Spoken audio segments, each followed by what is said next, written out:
L'humanité silencieuse, c'est donner la parole à des personnes agissant dans l'ombre, invisibles. C'est créer des ponts entre nous, des connexions et affirmer que l'humanité, c'est nous. Bonjour Guy. Et bonjour. Si une personne qui te connaît bien devait te présenter, qu'est-ce qu'elle dirait de toi pour que je te rencontre ici et maintenant ? Quelqu'un qui est passionné par la musique déjà, c'est mon principal métier, dirons-nous.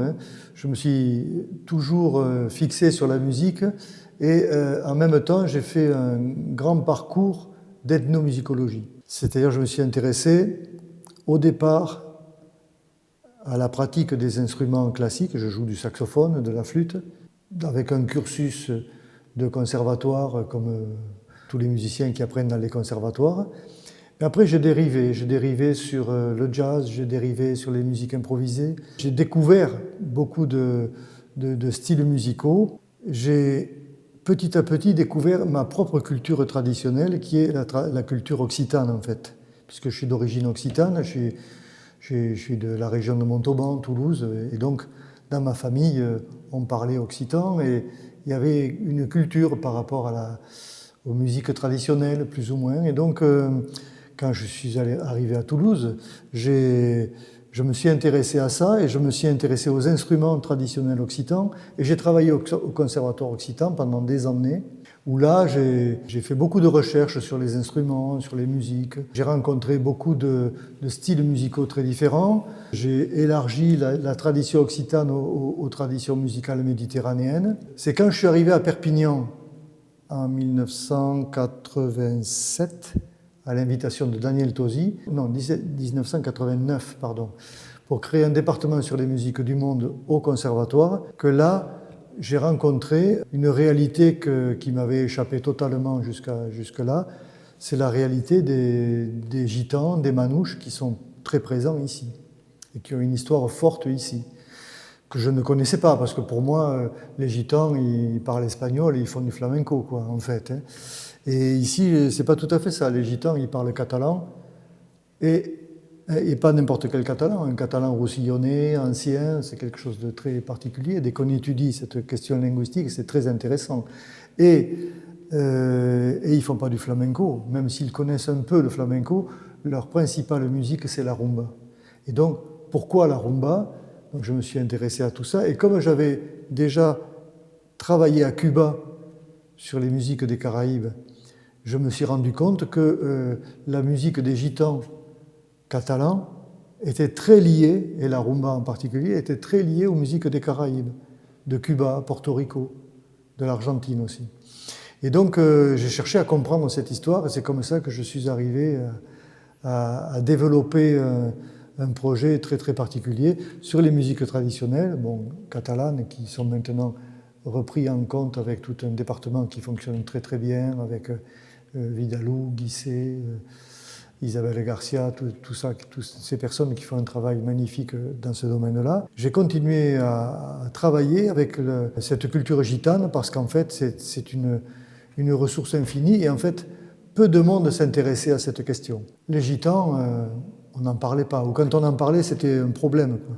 J'ai eu l'occasion de rencontrer un certain nombre de patriarches gitans, comme Pitou, par exemple, qui était une figure à l'époque, et d'autres, Marius Casar et d'autres. Et ces personnes-là m'ont petit à petit initié, amené à comprendre ce qu'est cette culture. Et à partir de là, j'ai fait mes propres recherches. J'ai rencontré Bernard Leblond, qui était un professeur de l'université, qui a fait un travail absolument fantastique sur la musique des gitans et la culture des gitans. Il était très très documenté, il a fait un travail extraordinaire toute sa vie, il a publié beaucoup de choses.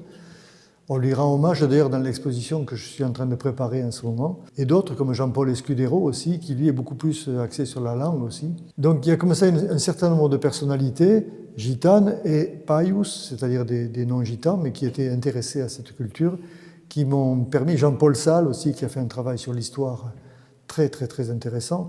Et donc à partir de là, j'ai petit à petit intégré cette histoire et j'ai essayé d'apporter des recherches un petit peu plus approfondies en étant en relation un petit peu dans toute la région et au-delà, parce qu'en fait, lorsqu'on travaille avec les gitans catalans, ça nous amène dans tout ce qui représente aujourd'hui l'Eurorégion, ça veut dire la Catalogne et les Baléares, où on parle la même langue, où on est dans la même culture, et où les familles ont une origine partagée. Souvent, ils sont venus de là-bas vers ici, ou d'ici vers là-bas, enfin, il y a un échange permanent. Et cet échange permanent, d'ailleurs, il est toujours d'actualité. Il y a sans arrêt dans la communauté gitane des événements, des mariages, des baptêmes, des fêtes familiales, des rencontres, qui font que tous ces gens se voient très très régulièrement, ce qui fait une dynamique. Qu'est-ce qui fait que chez toi, dans ton parcours de vie, tu t'es intéressé finalement à ces cultures, parce que tu as voyagé aussi à travers le monde? Oui, ça, j'ai voyagé beaucoup, mais en fait, au départ, quand j'étais tout gamin, à Montauban, il y avait un réfugié politique espagnol qui s'appelait Jean Bas, qui était musicien. Il avait monté un orchestre avec des enfants. Et en fait, c'était un personnage d'une culture extraordinaire. Chef d'orchestre, il connaissait la musique, il connaissait l'harmonie. Et il enseignait tous les instruments. On se demandait comment il faisait, mais il enseignait les instruments. Il donnait une vision sur le monde, sur la musique, et sur le son, sur l'âme de la musique, qui était tout à fait particulière. Et ce personnage m'a beaucoup marqué. Quand je suis allé au Conservatoire Occitan, j'ai rencontré aussi des musiques traditionnelles. J'ai pu m'ouvrir à d'autres cultures du monde. Par exemple, je m'intéressais à la voix. Si on s'intéresse à la voix, on est dans les polyphonies méditerranéennes, par exemple. Et je suis allé en Sardaigne, en Corse. J'ai travaillé avec des polyphonies bulgares, géorgiennes. Et donc je me suis intéressé à ce phénomène vocal. Quand on apprend ces techniques-là, on s'intéresse aussi à ce qui est tout autour. On ne fait pas juste qu'apprendre une chanson, on s'intéresse à cet univers. Et je me suis intéressé aux formules musicales. Bon, ici, par exemple, c'est la cobla catalane, mais dans d'autres cultures, c'est des formules avec des cuivres ou avec des instruments traditionnels qui sont tout à fait intéressants. Je me suis intéressé beaucoup à ça. Et je dirais même que dans ma spécialité d'ethnomusicologie, je me suis intéressé beaucoup à l'organologie, qui est l'étude des instruments de musique. Et d'ailleurs, quand j'étais prof à la fac à Lyon, c'était ma spécialité d'enseigner justement les instruments de musique dans le monde. Et donc ça m'a amené à des découvertes absolument fantastiques. Qu'est-ce que tu as appris à travers toutes tes rencontres à travers le monde? Disons que dans ma famille, ça a toujours été l'idée de la rencontre, de la découverte de l'autre, du respect de l'autre. Que je me sois intéressé aux cultures des autres, ça paraissait presque naturel. Et après, j'avais fait une spécialité un petit peu plus particulière, puisque j'étais dans ce domaine de la musique. Et comme j'étais musicien aussi, j'ai beaucoup voyagé. En jouant, parce que je jouais dans un orchestre, dans un groupe qui s'appelait Lojai. On a fait des tournées dans le monde entier. On jouait des instruments traditionnels occitans. Moi, je jouais du hautbois, je jouais des flûtes et tambourins à cordes du Béarn, de la vielle à roue, des clarinettes spécifiques. Tout ceci nous a menés à jouer dans beaucoup de pays. Les gens du monde s'intéressaient à ce qui se passait en France, donc on était représentatifs d'une certaine culture en France, donc on était invités pour ça. On a fait des concerts un peu partout, dans tous les pays d'Europe. On a fait plus de 500 concerts aux États-Unis, au Canada, au Mexique, en Amérique latine, en Inde. Chaque fois que je me trouvais dans un lieu pour aller faire des concerts, je m'intéressais à ce qui se passait au contexte. Dans le contexte, forcément. Je rencontrais souvent des musiciens ou des artistes ou des gens qui s'intéressaient comme moi aux musiques et on échangeait des documents, ce qui fait que j'ai une documentation absolument phénoménale, impressionnante, que je ne sais plus où la mettre, mais c'est quelque chose précieux, de très très précieux que je suis en train d'essayer de transmettre.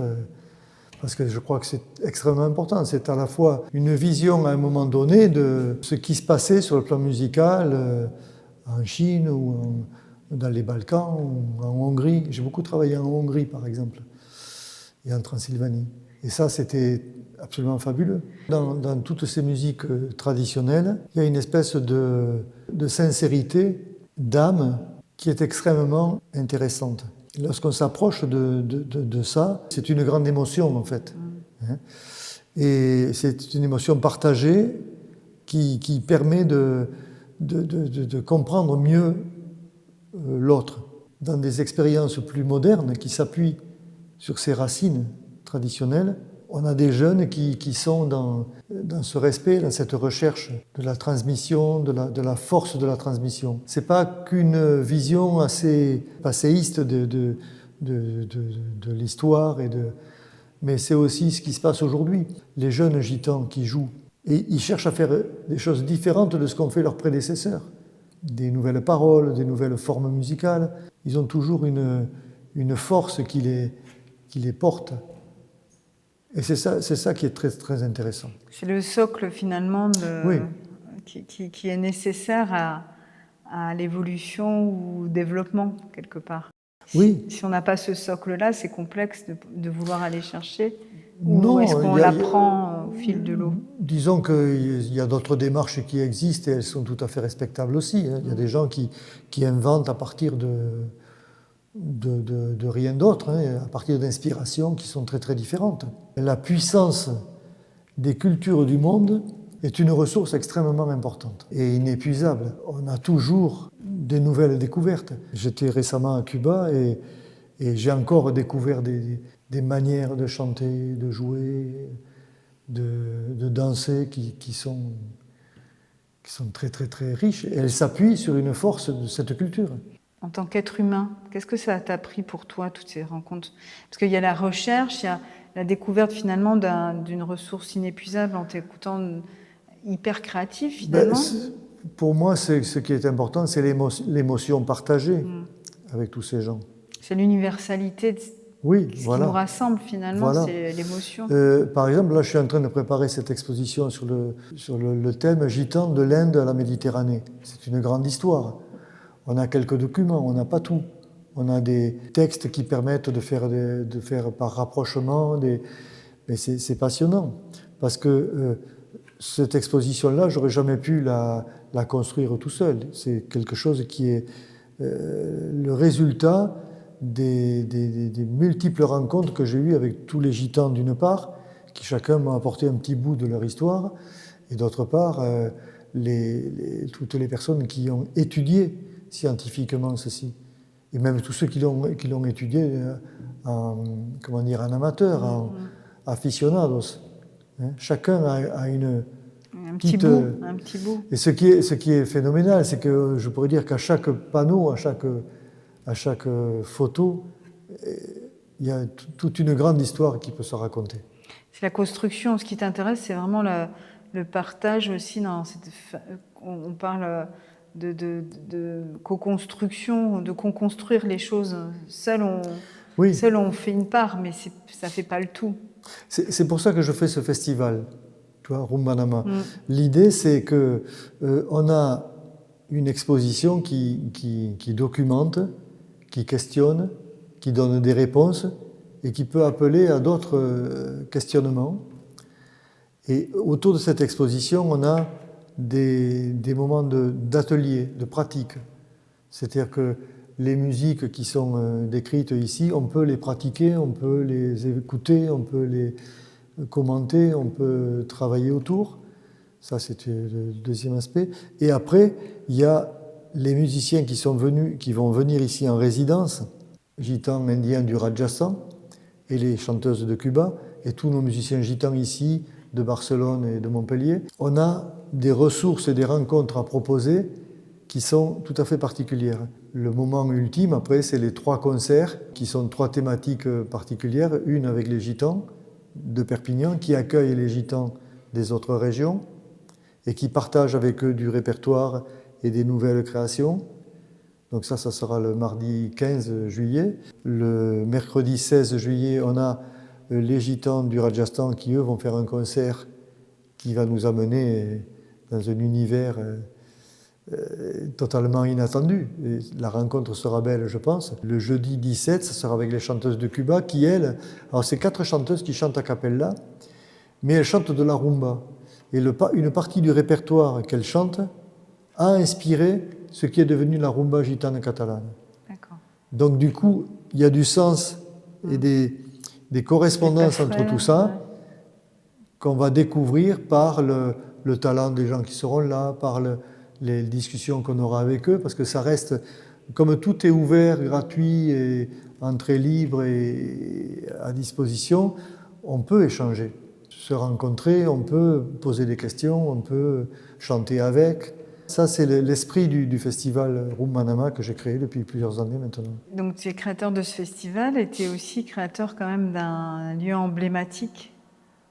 Oui, oui. Sur Perpignan.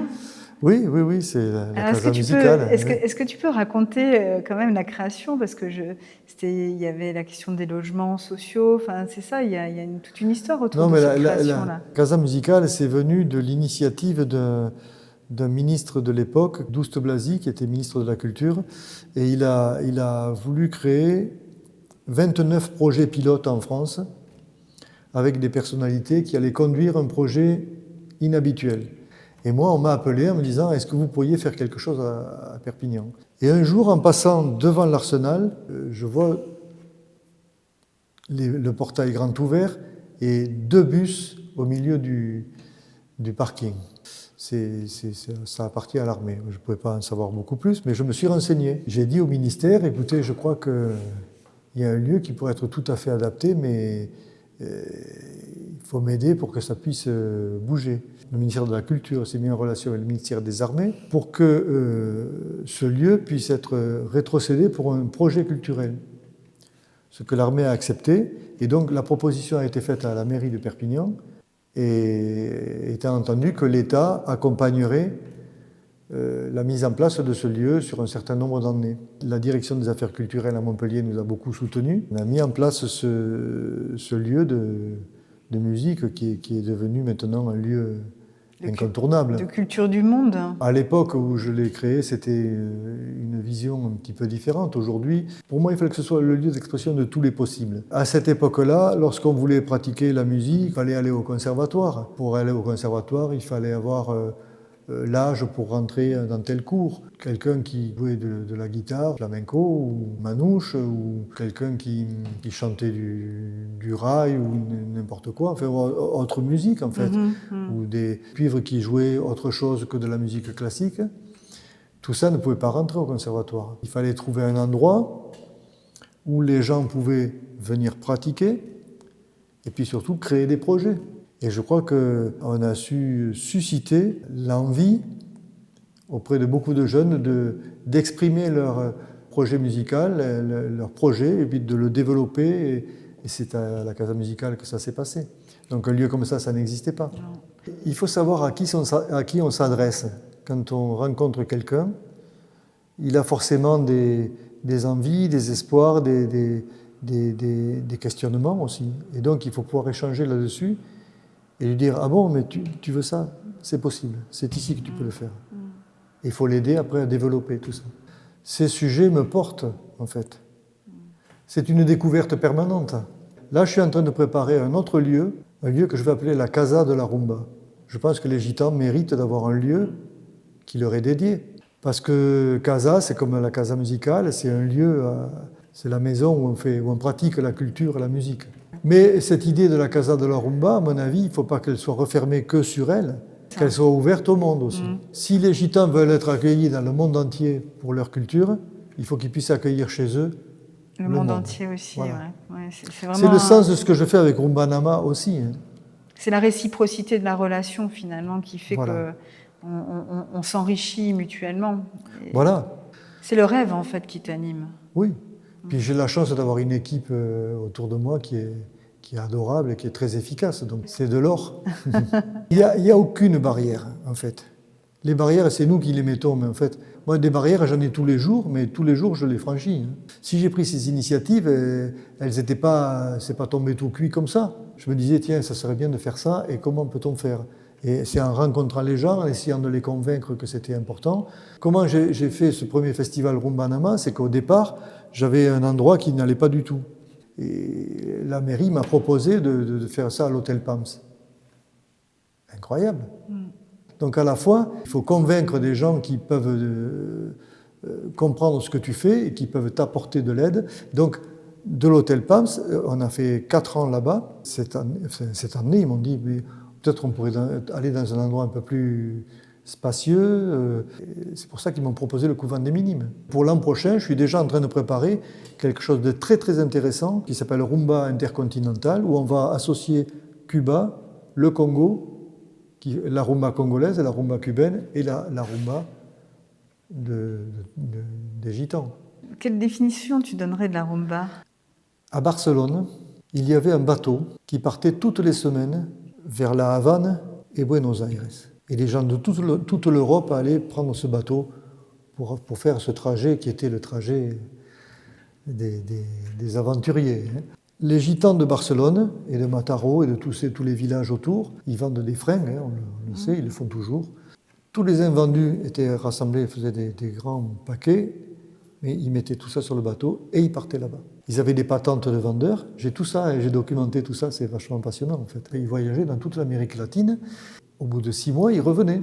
Ils avaient tout vendu, mais ils ramenaient des musiques, beaucoup d'airs à la mode. Et ces airs à la mode d'Amérique latine, ils les adaptaient à leur manière. Par exemple, à Cuba, il y a plein de percussions. Le güiro, tous ces instruments-là. Eux ne jouaient pas ces instruments-là, ils jouaient que la guitare. Et donc ils se sont mis à inventer des systèmes de percussion et d'un jeu très très sophistiqué à la guitare, qu'on appelle le ventilador, qui a créé une espèce d'identité particulière sur ces répertoires venus latino-américains, qui a créé une identité particulière qui est devenue une nouvelle musique dans les années 50. Et cette nouvelle musique, elle n'avait pas de nom. Donc quand on leur disait, c'est quoi? C'est una rumba. Voilà. Et c'est comme ça que c'est né. C'est comme ça que c'est venu. D'accord. C'est-à-dire que les Gitans d'ici, ils étaient famille avec les gens de Barcelone, ils allaient régulièrement là-bas. Oui, l'effet nomade, en fait, dans l'histoire, elle a contribué complètement et donc, à cette il y a toute une musique qui a commencé à se... les Gypsy Kings, par exemple, ce qu'ils jouent, ce n'est pas du flamenco, ce qu'ils jouent, c'est de la rumba. Mais José Reyes, père des chanteurs aujourd'hui des Gypsy Kings, il venait ici à Perpignan, il prenait quelques copains d'ici et il partait à Barcelone. Et ils ont récupéré des airs, ils ont transformé des airs, c'est comme ça qu'ils ont créé tout ce répertoire. Il y a le monde, on va dire, un peu structuré, qui demande à rentrer dans un certain moule de fonctionnement. Et puis de l'autre côté, il y a un monde complètement ouvert, nomade, et qui se fait finalement dans une véritable simplicité des choses, j'ai l'impression. C'est-à-dire que moi, j'ai beaucoup travaillé dans des institutions, mais j'ai travaillé au Conservatoire de Perpignan, au Conservatoire de Lyon, à l'université de Lyon Lumière 2. Enfin, bon, tu vois, c'était très structuré. Plus structuré, tu meurs. Mais ça ne m'empêche pas aujourd'hui d'être dans quelque chose qui est beaucoup plus ouvert, qui n'a pas les règles et les restrictions qui empêchent de travailler. Moi, quand un gamin vient me voir en me disant « Oui, je veux te chanter ça parce que c'est génial », j'ai dit « Ben oui, c'est génial, puisque c'est toi qui le fais. » Et après, on voit. Aujourd'hui où j'ai toute ma liberté, je ne suis plus dans aucune institution, j'ai la chance de pouvoir justement, d'avoir cette grande liberté. À l'Institut national des arts de Kinshasa, par exemple, la plupart des profs et des gens qui sont là, les chercheurs et tout, ils ne connaissaient pas un quart des documents de la culture congolaise que j'avais moi. J'aimerais bien voir votre bibliothèque, comme ça je pourrais vous amener des trucs. Je vais dans la bibliothèque, il n'y avait rien, quasiment. Je me suis dit, donc je vais revenir en janvier prochain et j'amènerai des choses. Il y a un très beau film qui a été fait sur Wendo Colosoi, qui est un des premiers grands rumberos de la rumba congolaise. Le réalisateur, Jacques Sarrazin, m'a dit « Je vais te donner tous mes films en format même télé pour qu'on puisse les offrir à la télé, pour qu'ils puissent avoir tout ça là-bas. » Parce que c'est important pour eux. Dans une institution, il faudrait que j'ai un ordre de mission pour aller là, machin, rencontrer un tel, machin, un truc. Tu vois ? C'est fabuleux, enfin, c'est vraiment... Alors, quand j'étais à Kinshasa, après j'ai rencontré plein de gens partout, avec des contacts que j'avais. Et après, j'ai eu une rencontre officielle avec la ministre de la Culture et le directeur de l'Institut des Arts. C'était une matinée perdue à discuter pour rien, quoi. Voilà. Mais il fallait le faire. Il faut passer par là aussi. Ils m'ont dit, ils m'ont repéré, ils ont dit, ah oui, c'est leur projet, très bien. Paco de Lucia a introduit dans son orchestre un joueur de cajon. C'est une caisse en bois sur laquelle on s'assoit et on frappe dessus. J'ai fait un projet à Cuba où j'ai demandé à des peintres cubains de peindre les cajons. Donc en fait, les cajons, quand tu les empiles, si tu en empiles 10, ça te fait une œuvre collective. Et donc ils ont fait une espèce de fresque. Quand tu tournes, l'autre face c'est une autre fresque et une autre face c'est une... Et donc les gamins jouent là-dessus. Et maintenant, il y a toutes les semaines des ateliers avec ces caronnes parce que je les leur ai offerts, en fait. On a créé un atelier ici, à l'espace citoyen du Bas-Vernay. Là. Il y a 14 gamines qui ont entre 8 et 12 ans qui ont commencé à peindre les caronnes et qui sont en train d'apprendre à jouer. Quand les Indiens vont arriver, je vais les amener pour qu'ils fassent un atelier de danse indienne. Génial. Tu vois, Ouais, c'est fabuleux. c'est la découverte. Ouais, clairement. Tu vois ça, je ne pourrais pas le faire dans le cadre du conservatoire. Parce que moi, quand je bossais au conservatoire à Lyon, j'ai fait beaucoup de choses de ce genre-là, mais ce n'était pas du tout dans le même esprit. Hein, c'était forcément toujours cadré avec des choses prévues. Il n'y avait pas beaucoup de place pour l'improvisation, hein, aucune même. Tu me parlais de Ida y Vuelta, est-ce que tu sais d'où ça vient ça? Non.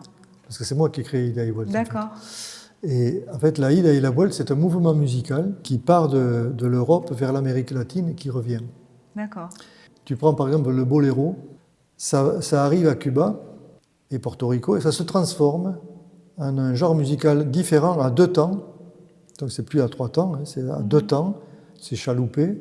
Et ce boléro revient en Europe où des compositeurs comme Bizet avec Carmen, comme Ravel, le boléro de Ravel, vont reprendre la musique de boléro, mais comme à Cuba, à 2 temps, avec une rythmique un petit peu différente, une rythmique plus classique.